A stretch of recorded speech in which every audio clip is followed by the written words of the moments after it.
Welcome to the Speakeasy podcast. Here we discuss issues important to you, topics that empower the community, and conversations that spark change.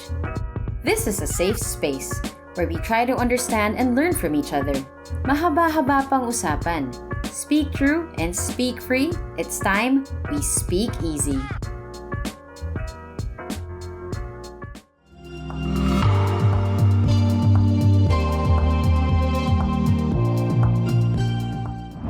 Hello everyone, my name is Inka Magnaya and I am a content creator and podcaster. Content creation continues to evolve alongside advancements in technology, and that's natural.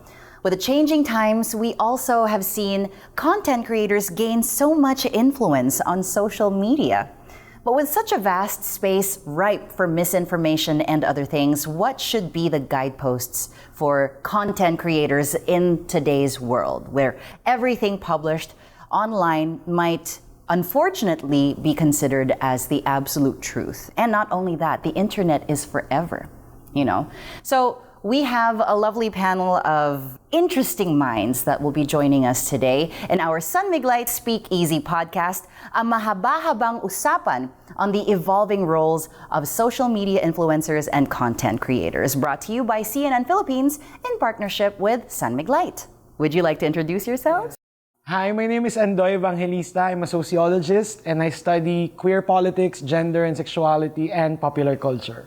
Hey everyone, I'm Nikki Regulario. I am a live stream operations manager on TikTok and I am also a content creator. Hi, I'm Jaco De Leon. I'm the executive director for the CICP, or the Creator Influencer Council of the Philippines. I'm also a content creator and producer. Isn't that so cool? We have a council. Yeah. It's super cool. It's super cool. So, before we start this conversation, I want to present the question: how did we get here? How has social media and content creation evolved over the years? I think it was 15, even 10 years ago when I was doing my undergrad. At that time when we were doing media studies, we called the internet alternative media. And now, it's hardly alternative. It's the media now. Right, it's no longer an alternative media. And I think it has something to do in large part with the development of technology. Then there was a segmented kind of technology. You have a mobile phone for texting and calling, and then you have your laptop or PC for internet. But because of the development of technology, internet became accessible. I mean, there was a recent study by the University of the Philippines Population Institute. Almost more than 90% of the Philippine youth actually owns a mobile phone. So it becomes accessible. So with that accessibility, also, there's another layer to that development. There's integration. Like now, you can do everything. In advertising, they used to call it tri-media, radio, print, and television. Yeah, because I used to be a radio host. Right. So I was exposed to that. You can hardly differentiate it on social media. Everything is there. And for you, Jax, because you've been in this industry for a while now, you've seen the change. Hashtag old. Hashtag old school. Yeah. You've seen the change from how social media was before and then till now. What are your thoughts on that? There's a lot to do with what Professor Andoy was saying. Parang when I started, that was around 12 or 13 years ago, right? When you were doing your undergrad. When you were doing your undergrad, I was working. I'm old. No, but I've seen it grow. I think that's what we have to take into consideration. It has grown so much. Because when we started, it was alternative. That's the reason we did it. The reason we did it was because we didn't want to do what was traditional at that time. We wanted to be our own selves. We wanted this, independent kind of production. We wanted to find our own audience. And now it has grown so much, and it's literally a society. Citizenship, right? Citizenship, yeah, and I right? love that. A social media citizenship. Right. We're all citizens in this, whether we participate in one way or another. Yeah. How about you, Nikki? 13 years ago, I was in high school. Yeah, but I grew up with technology. Lumaki akong watching YouTube videos with a lot of vloggers, celebrities. But I remember back in high school, I just used YouTube to just watch music videos. Right, right. I think vlogging wasn't that popular yet in the Philippines. I think it started in the States, but talaga, yeah. And that's where all the memes, the first few viral videos came from. Like those two guys lip syncing I Want It That Way. Such a classic. But for you, I wanted to get your thoughts on like someone who was purely a user of social media, and now you're actively participating as a content creator? I think right now, social media just became a platform to just show myself.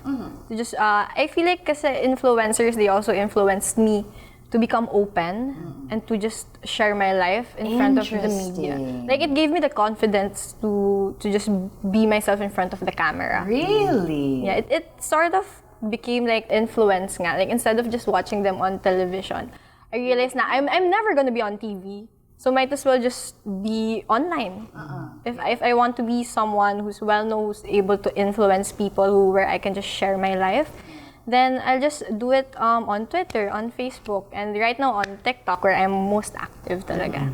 And that's beautiful, diba? Like, parang if you're looking at it from that lens, social media and platforms gave voices to people that were voiceless prior, right? They were audience, they were just bystanders, or there are people that literally had no voice in society, and now they do. Now they're popular even, right? If you go on TikTok, there's so many people that you're like, oh wow, this person has a disability, but now they're being seen, now they're being heard, and that's one of the beautiful things about social media in general. Yeah. Right? If we're gonna start with the beauty of it. Right? Yeah. Which Parang there's no criteria to be online. Like everyone is in there. Which brings me to Professor Andoy. I'm curious how you feel like social media has kind of like, because you study sociology, right? There's some value to what Jaco was talking about. Like it allowed for voices to be heard. Many scholars would call it democratizing media because in the previous forms like television, radio, It's one way. Yeah, it's one way. There are various gatekeepers who actually screen who can enter and who cannot enter media. It's like an audition process, And there was screening. And there was rigid standard, like you have to look in a certain way, you have to speak in a certain way. With what social media is that now you can work hard to actually gain that capital to be valuable in social media. But to add to that, it's not only the content creators who gain the power. Audiences also gain the power because in the traditional media, there was no direct real-time response. Like you have to wait for the ratings, you have to wait for things like that. Now it's You have to write a letter. Right. Thought about this earlier. Now you can just comment, you can just like or press the heart In a button snap. in a snap, and then there's a real-time reaction to it. Of course, there's a danger to that as well. We'll probably talk about that later, about how that kind of empowerment leads to certain kinds of dangers in social media. But yeah, there's an empowerment from the part of the audience to actually voice out what they want to see and what they don't want to see in real time. Also, I'm a content creator, and I've been in like influencer marketing for like a year now, maybe a couple, and I feel like I'm in the middle spectrum between you guys. And when it comes to like immediate reactions from people, I feel like the immediate reactions from people has the power to shape what's really out there. Because what happens is that's how trends are born, right? And then sometimes creators can kind of lose their way because engagement goes down because that's not the trend. So, but they want to be relevant again. So they do the trends. So sometimes, like a side note for if you're a content creator, aspiring content creator, what I always tell them is you have a core belief that you hold on to. Simplify it to like one sentence, right? So what is your one sentence? For me, it's I just want to help. Right? So when I do my podcast, I just want to help people sleep. On my TikTok and I just want to help open people's minds to a different perspective. It's a very simple thing that I can hold on to. So in the tide of all the trends that are coming because of how people can react and have the power to change these things, it's like a life, like a buoy I can hold on to. I'm old school, so we created because we wanted to create, right? We created because we wanted to showcase our skills or our content. We weren't really following any trends. When I started, it was the Wild West of social media. You do you kind of thing, and if you gain a crowd and you nurse that crowd, and that's great. Nowadays, kasi we have trends that people will trend jab or follow or do. It's a very interesting thing because you're right. I think we've evolved so fast that creators are brands now, right? And with a brand, you have your mission, vision. You have your main thrust. And I think, especially for younger creators, a lot of the younger creators don't have that. They don't have that because they came into they're natives to this. Yeah. So they're part of this whole wave now of things happening, and that's what I was so impressed about. Because you actually had a little bit of old school in like how you saw things. Like for you, what is your main thrust for you when you make content? Like what is yours? Like if ever. Oh, I just really started because I really want to share my life, and I just wanted to be relatable to a lot of people. Because for me, I make vlogs even just wearing pambahay. I just do my work at home, like work from home concept and pandemic. But nag-boom din kasi yung content ko when I showed my working life. And a lot of people got inspired to it because they want to also achieve the lifestyle that I have. But for me, I feel like I just wanted to share what I have to the people who are watching. And do you switch that around? Like, do you cater to the comments, basically? Right? Like, I think that's where we were heading towards this question. Parang, do you adjust to the comments? Do the comments or the trends hijack that train of thought? Like, I have a content that I want, I have a series that I want to do, but then ito yung uso na. Does that affect your content?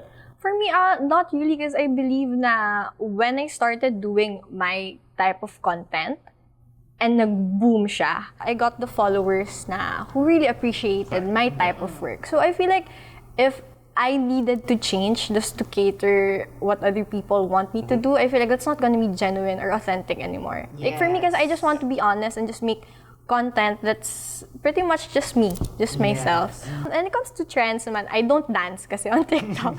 So I really don't hop on those trends. But let's say there's a trending song. I use that as the background music. So maybe ganun lang. Interesting. Just that simple. I see. And are you, like for example, are you on Twitter? Not really, but on Instagram, maybe. I wanted to go on YouTube talaga, but comparing YouTube and TikTok, it's so difficult on YouTube talaga, most especially very, now. Yeah. I've actually had this conversation with a lot of much younger creators. So they had a hard time breaking into the YouTube stratosphere. It's hard. To build an audience on YouTube talaga, most especially if you're not well known. Lalo na sa society right now where celebrities are creating their own channels. And you can't compete with them if for someone who's not known. But when it comes kasi on TikTok and just see you on your For You page. To build. Because I was talking to a couple of platforms actually about this. And one misconception kasi is that a lot of younger kids, they kind of want that quicker, immediate kind of big audience, right? Versus something like TikTok. It's good to build numbers, but it seems harder to build a community. Yes. Which is the difference between the platforms, because maybe I think it's because it's longer form. YouTube usually is longer form. You get to interact more, you get to share your life a lot more. So you're really building a heavier relationship with the people, with your audience, as with a scrolling type of platform wherein they see you once and then they'll follow you, so they'll see you again, but you're not really having that kind of conversation. Relationship. You want people to kind of like be more involved. So it's really a platform decision. I usually tell, like even before, people are gonna ask like, hey, I only have 2,000 followers kasi on YouTube, and I always tell them, have you ever seen 2,000 people in person? So it's a matter of perspective, but yun nga, and nowadays kasi it's a different POV, right? The one of the main things that has changed is that it's a numbers game. Parang if you don't hit a certain number, it's not successful. And they make fun of you for that. Like on Twitter, for example, that's where the term ratioed was born. Yeah. You know that, right? Yeah. Do you know the concept of ratioed? Yeah. So for example, you write a post that they don't like, right? They're gonna, it doesn't matter, but let's say they don't like it. They'll just put ratio underneath. And what they want to prove is that their ratio will have more interactions and more likes than the original post. Yeah, which doesn't make sense, and because people minsan just like the ratio for the sake of it. That shows that the valuation of your brand as a content creator is really dependent on numbers, on quantitative measures, and the way you get the numbers, because I've been reading a lot of studies on content creation, And there's certain things that they were able to observe as a pattern. One, you have to have a brand, and the brand should be simple, resonant, relatable, but at the same time, it should be general enough so that you can cross platforms.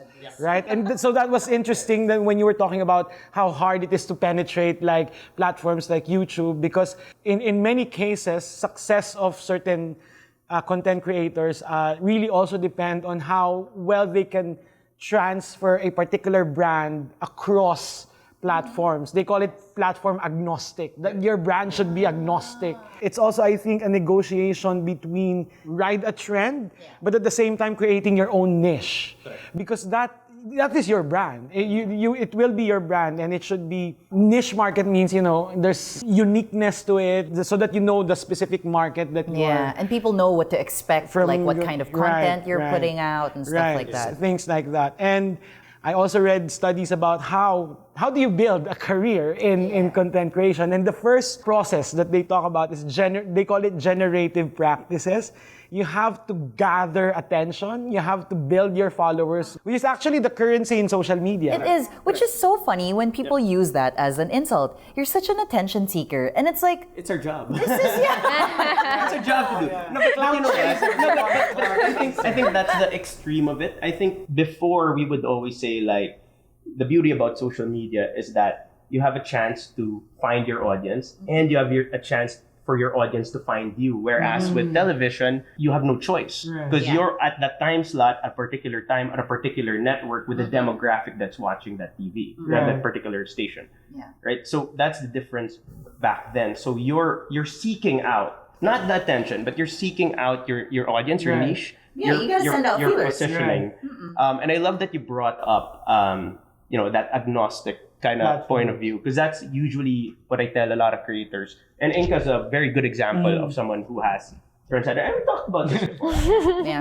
That one thing that I was so impressed with her, even when she was starting out, was that she transcended her main platform, and she started with a different platform, and she's seen on all the platforms, and she's doing well in all. I did that on purpose. Yeah. I started on Twitter, right? Yeah. But actually I started on Facebook. Yeah. And then I built my Twitter, and then I was just like, you know what? I'm gonna cross post because these things are doing so well. Correct. And I was just like, there are different audiences per platform. Right. So I was like, I have this one that's doing well here. I'll post it here on Facebook. It's doing well there. I'll post it on Twitter. Yeah. And then I'll post it on YouTube. All of them just went. Yeah. So I felt like I was doing this. Yeah. Like always testing. And that's the way to go. It's kind of like martial arts, where you would have a karate guy versus a sumo wrestler or whatnot. Now it's MMA. Muay Thai guy. Now it's MMA. You have to have all disciplines if you want to be successful. There. If you're just one-sided, you can't expect to compete with someone who's more well-rounded in terms of that. But that also doesn't mean you cannot win. If you're a kickboxer, it doesn't mean you can't win kickboxing competitions, right? You can be successful in your own niche, in your own platform. So if you're a TikToker, if you're successful on TikTok, that's a business model to have. Yeah. But my issue now is when you have a bigger platform, of course, you're exposed to a wider audience. And that's like a whole array of different sorts of people, So you're going to get different kinds of reactions. And I feel like per platform, you have, like a different kind of person, right? Yeah. And I would say the most intense reactions I've received would be from Twitter. And I think it's because it's kind of a lawless land over there. Yeah. Which was one of the reasons why I left that platform. Well, I didn't close my account, because I took so much time building that. I don't want to lose it. I parked my account there. But I had to take a step back because it has, so we were talking about how people can freely interact, right? Yeah. I feel like that one has taken it to the next level. I actually enjoy Twitter because I was there when it started, right? When it was starting out. My Twitter account is like 13 years old. Exactly, same. So I get it. And it's that, if there's two platforms, I would say TikTok has a little bit of that kind of Twitter interaction, not as bad. But the reason I like Twitter is because, and it's sad that the state of it right now and everything, all the chaos, right? But if you look at that alone, right? We're looking at the chaos that's happening on Twitter, and we're talking about it on Twitter. Right? Where are we following the news? On Twitter. Yes. Where do we get our news? On Twitter. Yes. Oh, this person passed away. This is what's happening right now. That's the beauty of that platform. And it's sad that, it has been kind of reduced to this kind of Wild West, right? Wherein the beauty of a micro vlogging site is that there's no other site. There's no other site that can do what Twitter does. That's true. So if it goes away, or there was a whole news thing about it being shut down or whatever, you have like all these companies pulling out and whatever. And I feel sad because as someone who enjoys the value that Twitter provides, society, especially the social media, industry, we're talking about a whole separate thing. Instead of looking at what Twitter could be. Yeah. Right? And we've lost that conversation by now. Yeah. I want to pick up on what Twitter could be. Prof, are you on Twitter? Yes, but I'm not as active as I am in other platforms like IG and Facebook. But I'm there. They would say I'm a lurker in Twitter. Which is great for observation. Right. I don't know if it's a sad thing or whatever, but this entire worldwide, the mess that we are talking about now, what's happening on Twitter, is what it tells me is that we don't only get our news from Twitter or Facebook or other platforms. We also do public discourse in these things, right? Like even political issues, we discuss it there. There are two senses in that. Like one, people can voice out what they want to say. But at the same time, if you think about it, we are having discussions about political issues in a private, corporatized space. Right? So like an echo chamber? Not just it's an echo chamber, but at the same time, it's at the mercy of CEOs who are making those decisions of how to run these things, right? Yeah. So now what I am actually worried about is because of the mass resignations, for example, in Twitter, is that how is my privacy being protected now, right? Things like that. Because I've read certain articles of people from the data privacy departments are trying to mass resignation and things like that. So these are the things that really is important to think about, because we don't think about it, data privacy, we don't think about it like when we use it every day, right? But when we really pause and reflect, it's really dangerous to have your data out there and, up for grabs, right? I think that's the main issue of social media in general. Right. I mean, ever since there was a whole Facebook issue with no election. I mean, they also laid off like 11,000 people around the world, right? I think it's a main concern. It's kind of like when you download apps and you don't really think about it. You don't really think about it. You just click, okay. You don't read. Oh my God, I was just gonna say that. You don't read the terms and conditions. These are privatized companies, right? They put it there in a fine print, and we don't read it. So there's also that responsibility or irresponsibility from the user to not looking at it, because we look at it as like, wow, playground, but we don't look at the fine print. Yeah. And in any consumer-based product, like, is that should they make the fine print super big, right? Like it's not gonna be fine print anymore. Yeah, no, exactly, diba? So it becomes something that should be talked about, and I feel like. Going back into discussions, and it's a place where we can have open conversations. I think society has created echo chambers, basically, and we have mini echo chambers and bubbles that we have pushed each other on both sides, that we have reduced full conversations such as this to a polarizing thing. Not even a thing, it's just a thought. Like we end up just listening for the sake of replying, right? We've reduced entire conversations into a post. I like what you said about responsibility. It's a big part of like how we use social media responsibly, like especially as a user. But before we jump into, because I feel like that's going to go into cancel culture, which is such an interesting topic. I can't stop talking about it because, and I'm sure you have so much to say about that as well. But first, I want to get into the content creator side of it, because we were talking about how when you're able to build a big audience across all platforms, it's a numbers game and all that stuff. It's also building a big platform.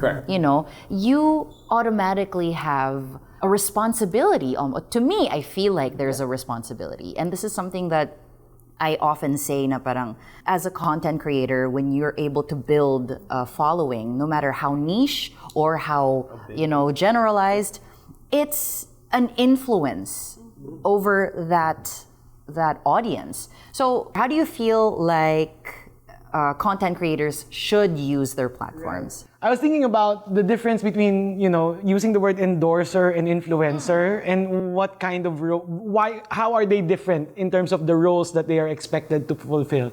I think an endorser is, your responsibility is the brand. And I think there was a discussion about influence is actually a moral term. Like, you don't influence people just to buy something. But if you use influencer, it's sort of like has a moral ring to it, almost on all aspects of life. Like influence is actually a political term. If you're an endorser, you encourage them to buy the buy product. a brand. Yeah. But influence is much more a bigger kind of verb and action, right? So I think that's the kind of responsibility that is on you guys as influencers, as content creators. Yes. Which brings me to Nikki. I'm curious about how, if this is something that you thought about going into content creation, like when you build a platform, what were your plans with that? For me, I just wanted to share my life, just like what I mentioned. And honestly, I didn't really expect it to grow that big naman talaga. But if you're gonna start on something, you have to be responsible for it talaga. So right now that I have 50,000 followers, I feel like it still has power. So for me, even if I feel like I'm not influencing people, but I have that kind of number, I feel like I'm responsible for them. Even though I want to be honest in my content, I need to make sure that the information that I share are not fake. Let's say they're all true, they're honest. And I don't know all the 50,000 people who are following me, so maybe some of them are minors. So I have to be careful as well talaga. Like, even though I just started to just be entertaining, I didn't really want to gain that responsibility, but in time I gained it. Comes with it. It comes with talaga. If you're going to go on this industry, you have to think properly din talaga before starting. Because it's going to be a job. Correct. Somehow, even though there's no contract or anything, but since you have a platform and a lot of people are following it, you have to be responsible for it lang talaga. Even, because I know a lot of people who like, we shared it nga kanina, you guys shared it nga na, you just wanted to share it, like, I'm not an influencer, I'm not here to influence, but you have to educate the people who are following you also. Yeah, there's a term now, a micro-influencer. Yeah, I mean, there's nano pa nga eh. I mean, at the end of the day, I mean, yun nga eh, that's why it's hard, it's semantics eh. And Professor's correct na, influencer as a word, not as a term, but as a word, is very deep. I honestly hate that word. Yeah, no, same.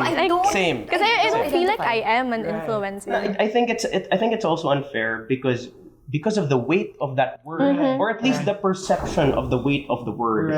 We put it on the shoulders of new creators, and now you're like, no, you can't do this because you're influencing this. And I agree with her that there's a responsibility, obviously, off the bat, right? But it's also it's a conversation that needs to be had by all the stakeholders and all the actors in the community, and that's why, for example, for CICP, for the Creator and Influencer Council of the Philippines, that's why we created it, because we have to understand there are more stakeholders. It's not just the creators, not just the influencers. It's also brands. It's also agencies. It's also audience. Yeah. Everyone's kind of involved now. Everybody's involved. And citizenship. Exactly, and every citizen has their responsibility, right? So that's a conversation to be had. I think it's also, just as a word, the original influencer term came from KOLs, key opinion leaders, and all that. It was used originally because they influenced the audience to buy, to purchase. But yun nga eh, the word itself now to people became like, no, it's influencer, so you're also influencing. That's the perception. Diba? That's a perception now, and I think it's unfair to any, because when we started, we were making comedy. We talk about social issues. But you're not gonna watch a particular TV series and then in the middle of it they're gonna talk to the camera and go like, "Hey, yeah, don't do this." exactly. I held on to what you said about like making sure that you provide a space where it's safe for the right information to be there, and I kind of had to learn that lesson in a public space because like you don't jump into it thinking I'm going to get this responsibility or whatever. Like I totally understand.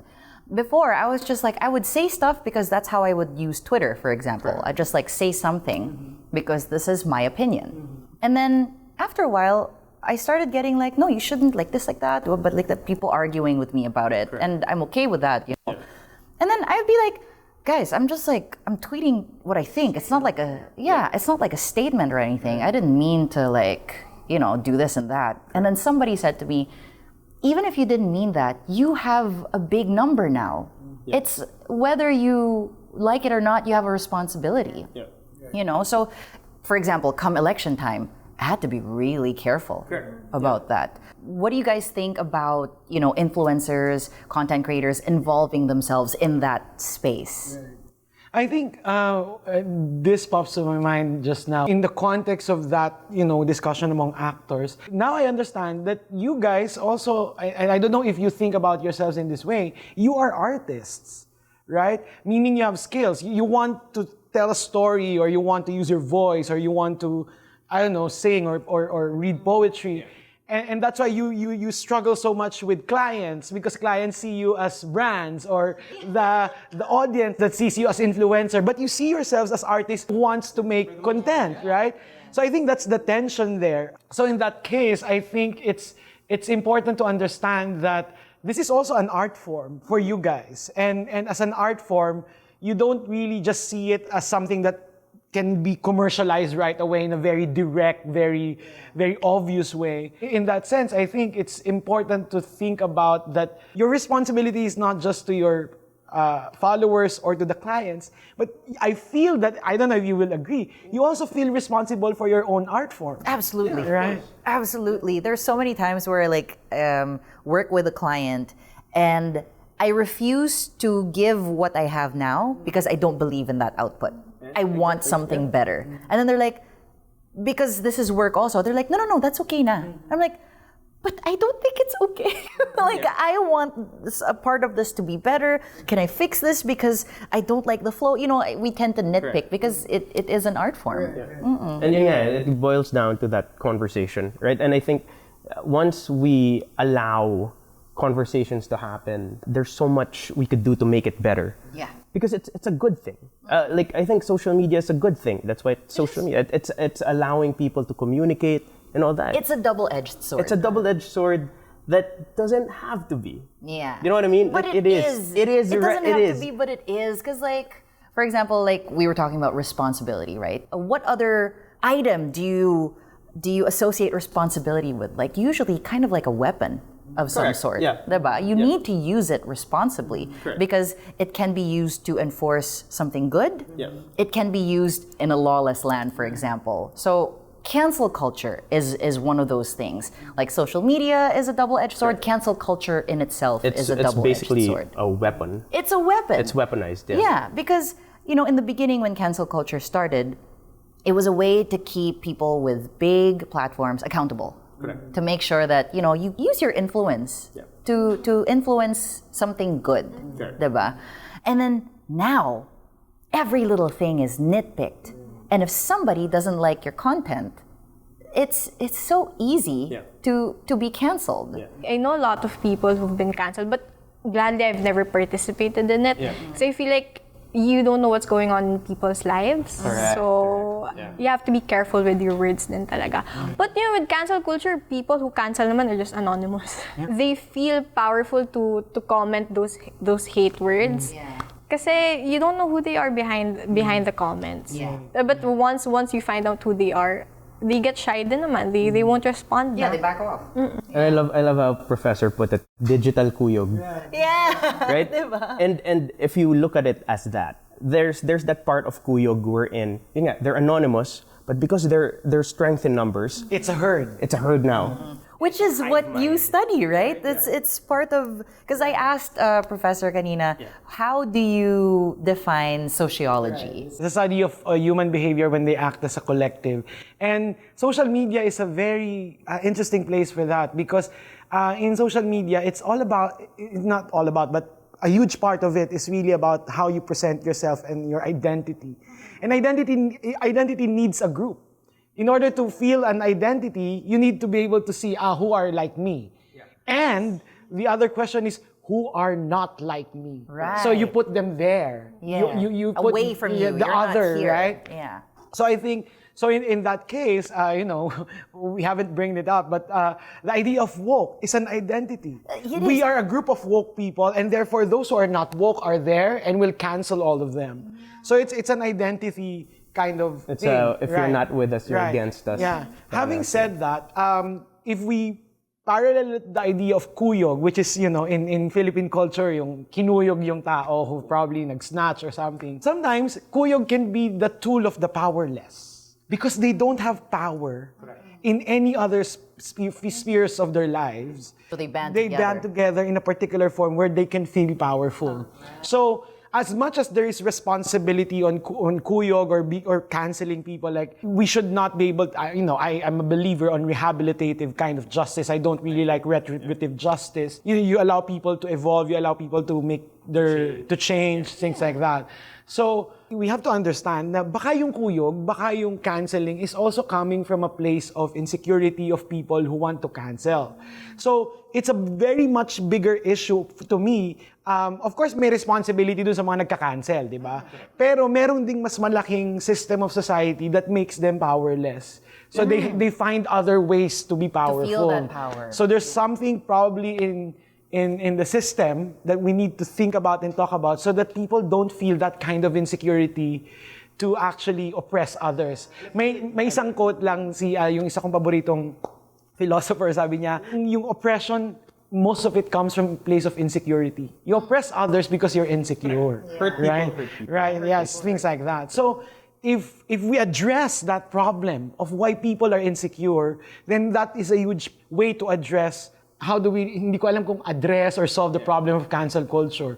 But if it comes from that place, then we should do something as a society to make sure that nobody is insecure to the point that they will oppress other people. Yes. I agree. The thing then about cancel culture is I agree that it started from that place wherein people needed to join forces so that they can level the playing field, right?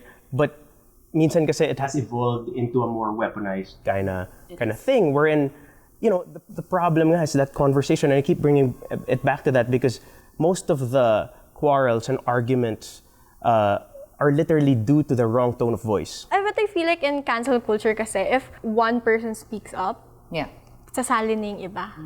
Sometimes for the sake of joining. They just wait for someone to speak up. Right. And then they're gonna join forces. And then if they find someone disagreeing as well, parang they're given the platform to also disagree with this person, then cancel this person. And once, that's like what Professor mentioned nga kanina, once they had that community to fight against one person, they feel powerful na. Kasi the person they're fighting over naman has like, let's say, 1 million followers, di ba? It makes them feel more powerful, I imagine. And I feel like that's like what I mentioned kanina. If you have this number of followers, even though you don't know it, you have the power talaga. True. And these people who comment like behind your back lang, who's all anonymous, once they get the community to fight this person who has 1 million followers, they feel powerful na din. I feel like there is an illusion where people think that the influencer or the content creator with a big platform is so powerful that they can destroy this one account if they fight back. So the expectation, the societal expectation of influencers here is, if you get a hater, don't fight back na. Huwag ka pumatol, idol, ganon. Don't go down to their level. So, speaking from experience, it almost makes me feel like I'm just supposed to tie my hands up and then let the public, lash. Scourge you, with you, And so I don't really like that because, at the end of the day, we're still just normal people. It just so happens that a lot of people ended up following us because they like our content. Yeah. It doesn't change who we are when we grow a following. We're still like, I'm the same Inka, I feel like, as I was before the followers that I got. So I reply, but I respond to ask, right? Because I'm curious, but where is this coming from? Like what you said earlier about the insecurity. I always think about like hurt people. Like this person must be going through something. So I ask sometimes, are you okay? And then to them, it's like, are you okay? I remember this. And it's so frustrating to me because it feels like we can't. But Prof, how do you feel about that? Like, should we even fight back or respond? Right. It depends on what kind of fighting back are we talking about? What kind of response? Right. Are you there also to cancel the cancel Defending the cancel list? Are you responding just to also cancel the person, or do you want a genuine discussion, a genuine conversation with the person? Hindi ako magsasabi na you fight back or whatever, pero what is the intention? What is the intention? And number two, what are you ready to do? Right? Are you mentally prepared to actually get into that conversation? Because not everybody can get into those conversations. If you're not mentally prepared, then you might just say something that, you really did not intend, hurt people and all these things. But I think there should be a better understanding, I think, between the influencers or between the content creator and the audience. On the part of the content creator, you understand that regardless of whether you accepted the fact that you are now influencers or not, you have a certain power, you understand that it came with the territory of the kind of things that you're doing.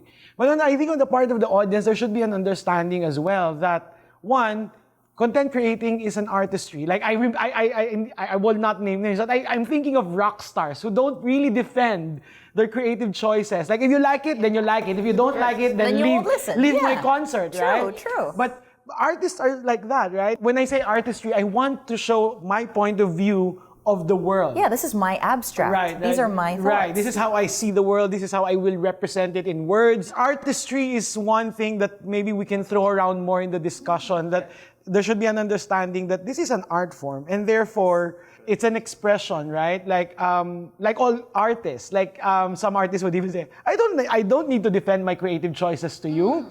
Right? If you like it, then, buy it or consume it. If you don't like it, then find some art form that you like, things like that. I think there should be that kind of understanding of how you consume popular culture items. I'll even simplify that further. People are people, and in a nutshell. So we are at the base level. We understand how each other feels, right? And that's, I think, what the point of view of anyone, whether you are an audience, whether you are a creator, whether you are a brand or agency, this is a conversation to be had, and that's why, it's now that it's getting super big, we have to get all the stakeholders to kind of discuss it in a human sense. And that's why I want to open up conversation. Correct. Because, when I respond to these people who get the wrong idea of my content, or sometimes they purposely misunderstand. Correct. Because they're just like, no, I don't accept that. Yeah. And then they try to twist it for whatever reason. Insecurity or whatever. And that's one of the reasons why I do my best to explain. I really go into the conversation. Because malay ko ba, they really don't understand lang, diba? So I really take my time to explain. Do you really explain yourself even to anonymous people? I do. Yeah. And to be fair, Inka actually goes into their, to understand, are they a child? Baka mamaya it's that. Yeah. Because she genuinely just wants to have a conversation. Kasi sometimes I feel like haters, they're only brave to comment because they're anonymous nga. And that's true. And parang, for me, if ever I get that, the only solution for me is to ignore it. But unless if it's someone talaga na hindi anonymous. Mas dun magkakaroon ng conversation because I know they're also careful with their words. Correct. But what people fail to realize is anything like that is an opportunity to show people what else you're made of. Correct. What other things, what your abstract is. So even if that's an anonymous account, for example, on TikTok, diba, what I love about that is you can reply with a video to comments. Yeah. So even if it's an anonymous account with like 2 followers, ganyan, and people are like, why are you responding? Why are you taking time off to do it? Yeah. It's not a DM. Yeah. It's a public video. So I'm responding to that comment, but the public can see. Yeah. So I'm responding with that in mind. Na it's an opportunity for me to show my abstract, to explain not just to the anonymous person, but to everyone else watching who are probably just like spectators but have come up with the wrong image of me because of whatever these things. I'm concerned about that because I am a brand also already. Not just like an artist in my content creation. I already think of myself as a brand because this is part of my work. And that's one of the reasons why cancel culture is such a careful topic for me because it affects my work. Correct. I don't think the public understands exactly what their effect can be on content creators. Correct. Because they jump in, they think that they're just like, whatever, like I'm gonna take you down because I feel powerless right now and I want to feel like I'm a David taking down a Goliath, right?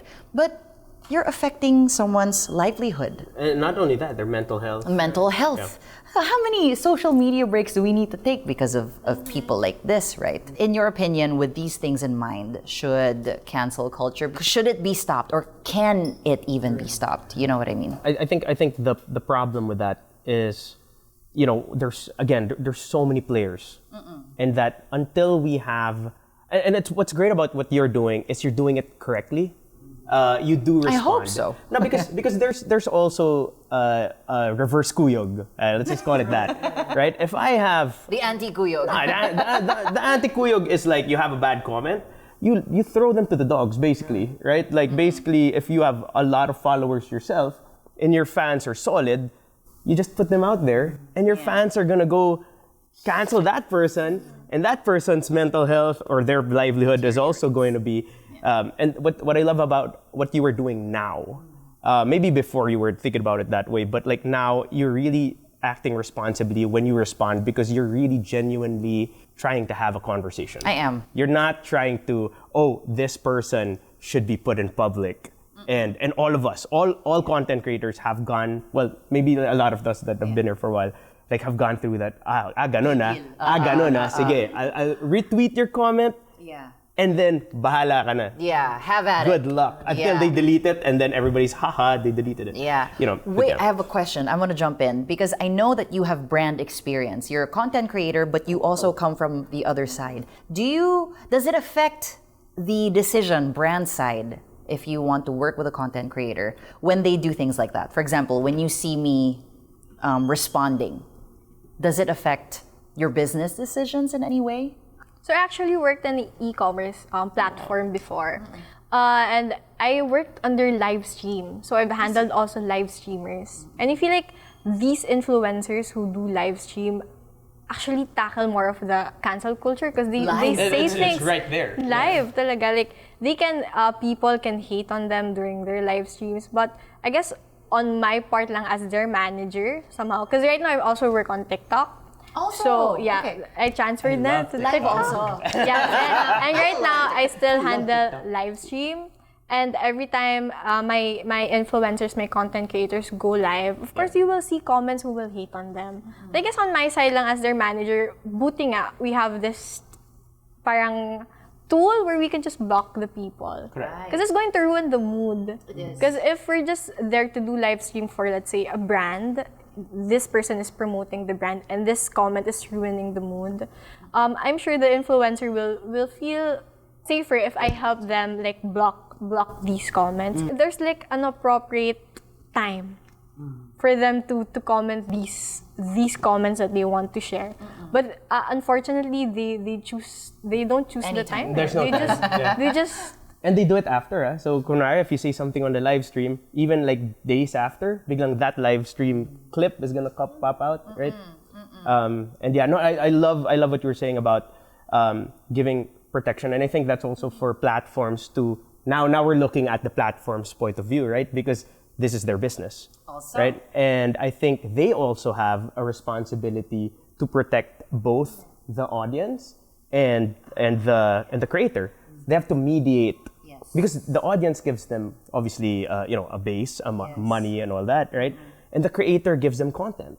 And that's also why they go to the platforms. You don't go to YouTube because of anything else, really, other than a search engine and, what do you call it, like videos. Yeah. TikTok, same thing. And this is a point I want to raise. Since you're from TikTok, no, because I noticed as a creator on TikTok, speaking from the power topic that we had earlier, I feel like there's a little bit of an imbalance with how TikTok is structured in that way, because I think to TikTok's merit, it has the strictest community guidelines. Oh yeah. Super strict. Yeah. Super strict. Yeah. I feel like on a scale of Twitter to TikTok, that's a good where are you in the community guidelines thing, right? But I feel like on TikTok, the user, especially the anonymous user, has so much power, too much power over the creator. Because it has happened to me where I released content before, and then there was just a group of people who did not like that content because they liked a different creator and they were fans of that creator and they didn't like my stuff. So they mass reported my videos every day as unsafe, sexual, nudity, when it wasn't at all. And now I'm dealing with the repercussions a year and a half later still, because like videos would be taken down. My videos are consistently tagged as sexual, even though they aren't, because the monitor has already gotten used to my account as being unsafe. Yeah. So there really is a power play. I think the users feel like they're powerless against content creators, when in fact they have the most power right now. They have the most power. Yeah, they have the power to change the tide. It feels almost like a... I mean, they decide the trend that's going to be trending. They decide a trend, and then they're like the Pied Piper. But creators can also appeal naman. We can, but we have to go through the appealing process first. The video suffers first. You know what I mean? Oh, and people have learned once it's back, the algorithm sucks.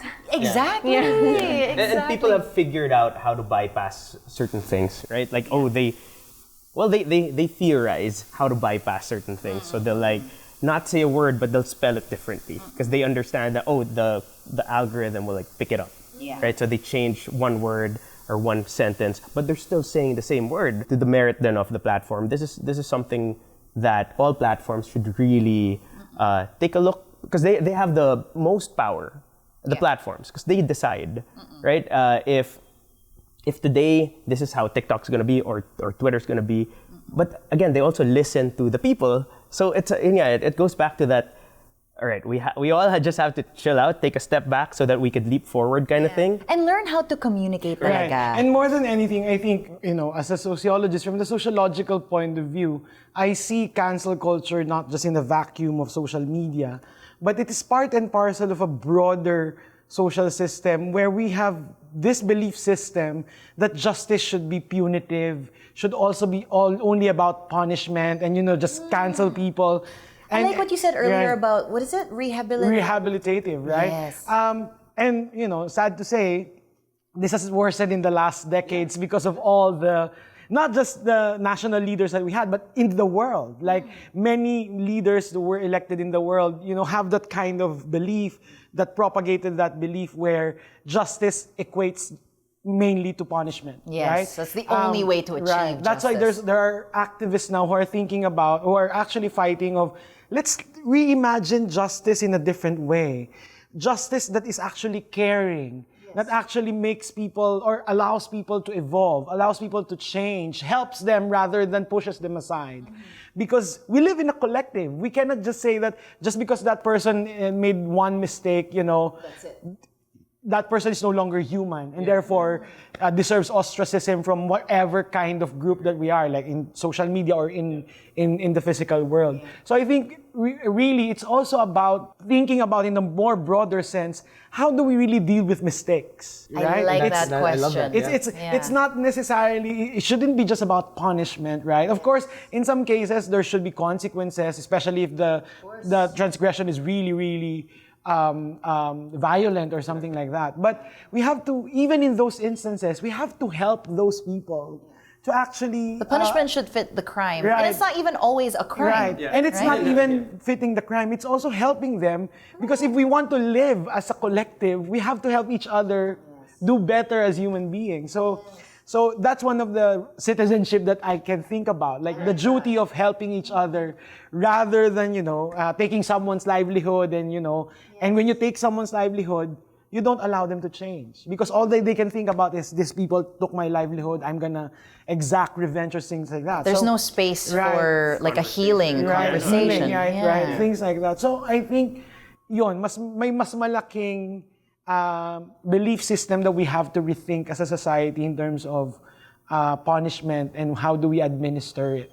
I agree. Yeah, and also because with cancel culture, it is a culture. Yeah. Right? And that's sadly the culture of today wherein people think they're judge, jury, and executioner. Right. And that's the problem, right? And I agree. Like now we have to understand that we are a society now, albeit like a digital society, but it is a society wherein we have to communicate to create norms, social norms, mga Plato's Republic style of stuff, right? What is the best form of governance, not even government, form of governance for the digital space? Who are the actors? Who are the primary actors in a digital space, in the digital world?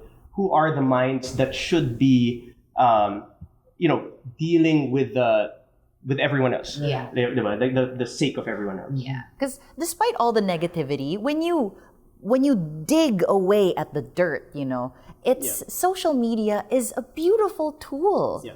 It's a tool for people to communicate, for people to come together, create different ideas, collaborate. Yeah. For people to show what they're made of, for people to bloom. Yeah.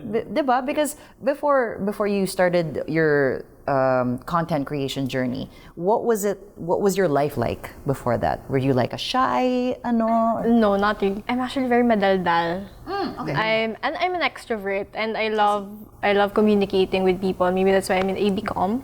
I graduated ABCom. So that's really my type of work, talaga, media. In short. But I've always been interested like being in front of the camera. That's why I watch vloggers. I've been influenced by them. It's a nice scenario then I was influenced by those kinds of people.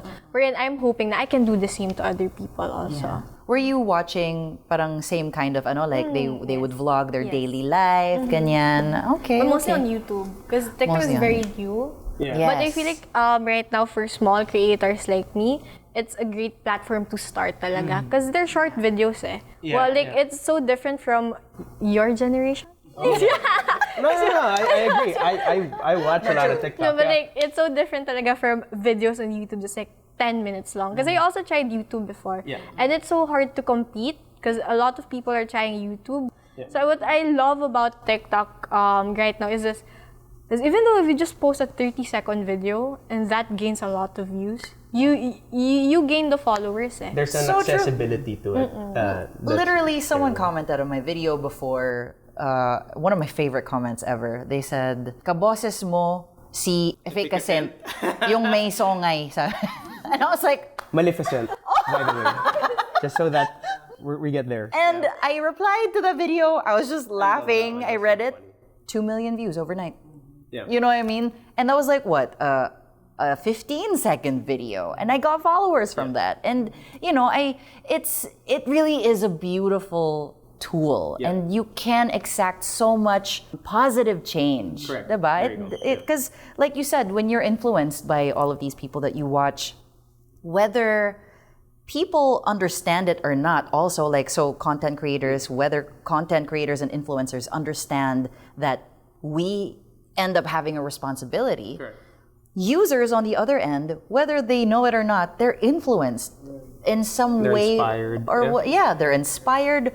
They're angered, they're triggered, they are moved to do something. So it's a spectrum, right? Like people can be so resistant, they're hard as stone. Yeah. And on the other end, people can be so pliant that they'll do anything that you say that for them to do. So for you, Prof, how important do you think it is for social media users on that end for them to be able to discern and analyze for themselves what they see online. Right. Yeah. There has been a lot of conversations about digital education and where do we put it in the curriculum or how do we teach people. Because they're educational creators, right? Diba? How do we make sure that, or not make sure, but how do we teach younger generations in particular of how to be that discerning in terms of social media? I think what I've been seeing, because I've been observing, particularly I part of my research is the last elections. There are a lot of young people who were participating and were very discernful, and they discerned ideas and information. It's not just the responsibility of the users to be responsible. I think, I guess, I'm coming always from the premise that our institutions of society should be able to help them. Education, the state. So like outside of social media. Yeah, like they have to be, we have to, for example, one of the greatest example of this is that the European Union is way ahead of anyone else in the world in terms of creating laws about how to regulate the internet or social media. Really? Yeah. In terms of data privacy and all these things, like informed consent and all these things. We can look to that. Like, we haven't mentioned that the state also has a responsibility to actually establish laws. Like, we can't depend only on corporations to make those guidelines, right? The state should be... Because it's public, private kasi yung corporations eh. Pagka kasi nag-decide yung estado or yung state, yung gobyerno, there's a minimum standard at least so citizens can feel comfortable engaging in these kinds of platforms, like whether you're a user or an influencer. So, yes, it's important to be responsible, but that responsibility does not lie on the users alone. It relies also on our different institutions to help us to make those smart decisions on social media. And to jump on that, that's why we, during the pandemic, a couple of people, and as well as myself, we put together the CICP, right? Wait, how did that happen, by the way? Because exactly that. Yeah. We've been doing this dance for 10 years. All of us have been doing it for over a decade, and it hasn't changed much. And so we felt that there is a need exactly for that. We're not there yet to create laws for people, right? But we want to have a certain structure in place wherein we can converse, a certain avenue and place for communication between all members of the society. Like right? a UN of sorts. Like something like that, Right. because the CICP is not just creator and influencer, it's also brands, agencies, and clients. Correct. So, Pero yeah. You know how we're all just saying kanina na it's so fun how we're able to make trending videos in the span of like 15-second video out of a 15. But we tend to forget that it's also dangerous. It's parang in just a 15-second video, you can spread fake news. Oh my God, yeah. You can create videos that's not appropriate for minors. Yes. So just like what a professor said, I feel like everyone has that kind of responsibility talaga. Even if you're not a big creator, but you're able to create one content as long as you have that account, you still have that responsibility. Yeah, there are anonymous accounts who have made one video that have garnered 13 million views with the wrong information. You know, you don't even need to have It empowers them, emboldens them to kind of do more of that. Correct. So it's because social media is so accessible, the influence technically doesn't really just lie with the influencers who have platforms by default. Because, for example, on TikTok, I have 2 million followers. But I can make a video and it has like 10,000 views.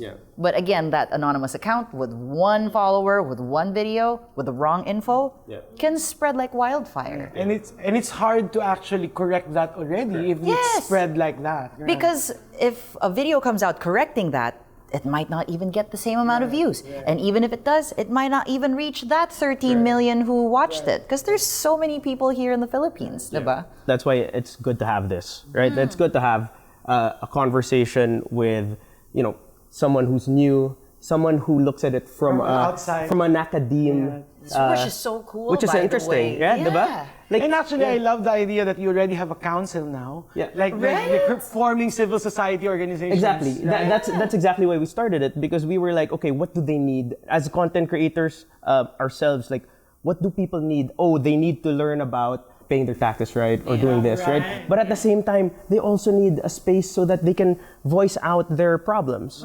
We're not here to solve everything, but we're here to listen at the very least. I love that you guys called yourselves a council. Yeah. But you guys need to wear the robes. No, I know. We have to like wigs.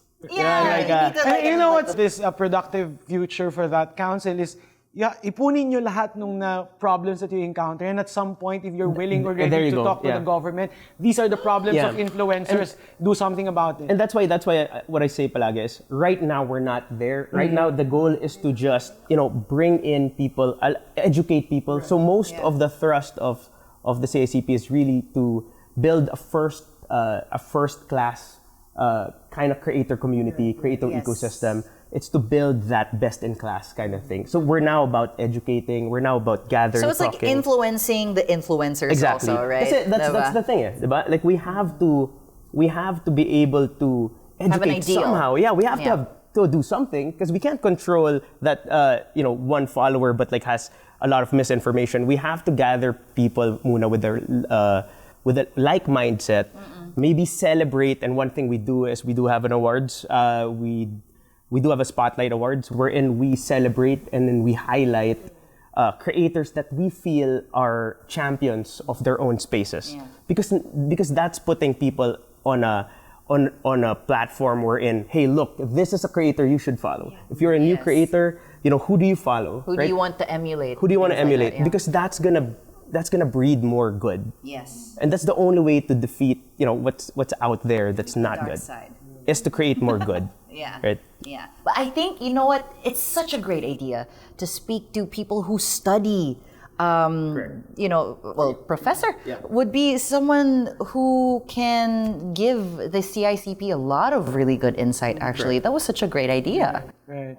That you have to, I think there's strength in numbers. That's why, and particularly I think among people whose work is not permanent, it's not an office job, to actually join in numbers. And I'm thinking of, for example, Directors Guild of the Philippines or other artists. Like a union. Yeah, other artist organizations that actually, do that, right? They do that. Right. Yeah, and it's a guild. It's a collective. Right. That's and amazing. and I love kanina we were talking about it, and it's just now that it dawned on me that we are artists. We are because you never I see think you have to you know what I throw mean? that Like more because That's why I call people say voiceover talent. Yeah. I call myself a voice artist. Yeah. Yeah. And we are expressing ourselves. This is why people get a voice, right? And again, it's not a regulation thing. It's about creating more good. And if you create more At good, the end of the day, naturally it's gonna give birth to more good. Yeah. I loved our discussion today. That was so insightful. It's refreshing, no? Yeah, it is. In a world wherein people just listen for the sake of replying. Yes, yes. And I love that. So before we close everything off, I feel like we covered so many really important points in social media citizenship. So before we close everything off, I would like to hear your final thoughts after everything that we spoke about today. Jaco, you first. Yeah, sure. I think especially for creators who are new, I always say, don't count the people you reach the people who count. Because that matters at the very base at the very core of being a content creator, is that what matters are, the people you are trying to share your art with, the people that you're trying to teach, or maybe the people that you're trying to influence if you're that kind of creator, right? Because I think we place too much value on numbers. Yes. That we forgot that it's just that, it's numbers. They could be trolls, right? For all we care. I Right? think that's something that brands also need to keep in mind. Correct. Numbers aren't everything, diba? Because it's for, we want to stay working. We want to keep doing our art. But if the art success depends on the numbers of anonymous accounts, then it's not a good ano. And that's why Diba? I like the term, but we're talking about endorser and then we're talking about influencer. That's why for brands, I like the term brand ambassador. Yes. Because brand ambassadors share the same values and the same insights and the same maybe audience as a brand. And they are there to partner with the brand to be able to send that message, create good content together, collaborate. So maybe as a last thing, it's better to collaborate than to compete. Right? There's collaboration over competition. Yeah. That's something you always say, and I love it. What about you, Nikki? For today, this is very refreshing to actually meet you, Miss Inka. I just see you online. And to hear your thoughts, like for someone who's just starting, and to how hear, did that feel for you? to also hear a professional person about your thoughts also. It's been very refreshing and interesting that I feel like a lot of people should be able to communicate the way we did today.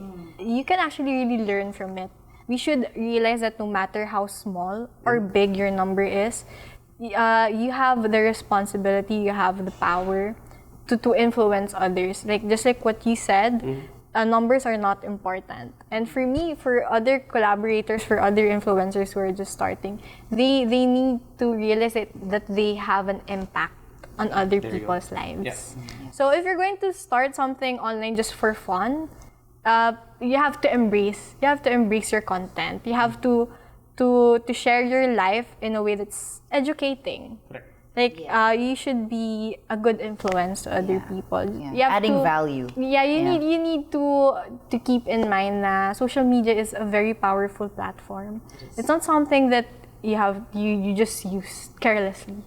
You have to be for me lang, like last message to small creators, just embrace what you want to share with people, but just be mindful with the things you share, because even though you just have 10 followers, 5,000 followers, maybe, but you don't know, maybe in the future you grow bigger and your influence will matter to some people or even to a lot of people. Yeah, and they'll look back sometimes at your old Would they posts. do Yeah, that? diba sometimes they screenshot pa nga yung tweets you from said this 10 years ago. Yeah. I'll cancel you right They now. don't realize that people change. Yeah. People, I guess to wrap it up, that at least your thought before we go to, it's creating on purpose.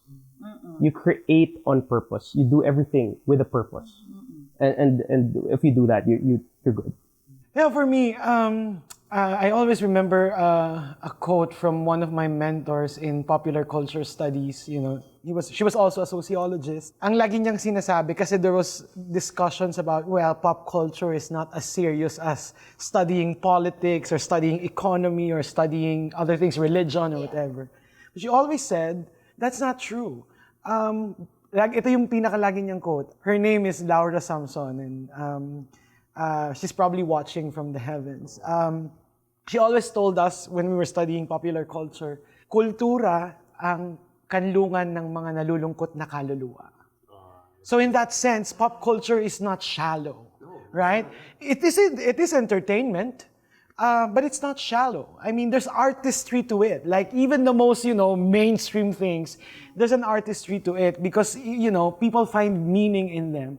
So I think that's how I would end. Like I think content creation and content creators should begin to see themselves as cultural workers who actually provide contents for people to actually enjoy, given na maligalig the rest of their lives, especially now that we have a lot of, social problems and, things that we face every day. What's 20 minutes of watching TikTok or what's 20 minutes of watching YouTube, it's a release. It's a kanlungan siya ng mga kaluluwa na kailangan ng pahinga. Things like that. So I think to me, that's how I always sum up the function of pop culture. And I think it's clear now that content creation online is part of popular culture. It is, absolutely. Before I cap it off, I'm curious if you have any final messages directly to content creators watching and to users. I think you have to begin to understand each other more. It's not necessarily bad to disagree. As you said kanina, sometimes it's the tone, sometimes it's the intention behind what the criticism is. Because I criticize even my favorite artists, right? I do that. It should always, I think, come from a place of respect and respecting the art form, respecting that each other as human beings first. That's the basic idea. Let's allow each other to Some evolve. leeway, right? To evolve. Mistakes should not be the definition of your personhood, right? I mean, things like that. So we need to really work hard on our idea of, yun nga yung sabi ko kanina, ano ba yung norm natin in terms of dealing with mistakes? Do we want to be punitive, or do we want to take care of each other and let each other evolve as human beings? So I think that's one of the bottom lines of really developing a better relationship between content creators and their audiences. Correct. I love that. So many beautiful points brought up and so many things to think about. To close off this whole episode, to our viewers and our listeners, I just wanted to say my final thoughts on this one. Whether you are a content creator or simply a social media user or a viewer, we have to remember the word social and social media. It's a social tool. It's something that people use to connect, to be able to communicate, understand each other. For example, without social media, I wouldn't be able to speak to my childhood friend who had moved to another country. And without social media, I wouldn't be able to talk to one of my best friends who also moved to another country and just share pop culture things, memes, stuff that make us laugh and keep that friendship alive. Also, let's not forget that users and content creators, that's a relationship. We are in a relationship with each other in a way, right? We entertain you, you get value from us, or we help educate or open your minds. And then you also respond. You help keep us accountable. You fuel our art because we make this, in a way, you guys are our muses. So we must remember that there is a relationship in this that we need to take care of. We need to be more understanding of each other. We need to be more responsible, treat each other with respect. We need to collaborate and all these things. Basically, let's remember to be kind. Let's come from a place of respect. And if you have any other thoughts on this, we'd love to hear about it, and we hope that you enjoyed. And I just wanted to say thank you again to our wonderful panel. We have Professor Andoy, and thank you to Nikki, and of course, Jacko as well. This has been Inka Magnaya. Thank you so much for joining our San Miglite Speakeasy podcast. A mahaba-habang usapan, truly, on the evolving roles of social media influencers and content creators, and also its users. This is brought to you by CNN Philippines in partnership with San Miglite.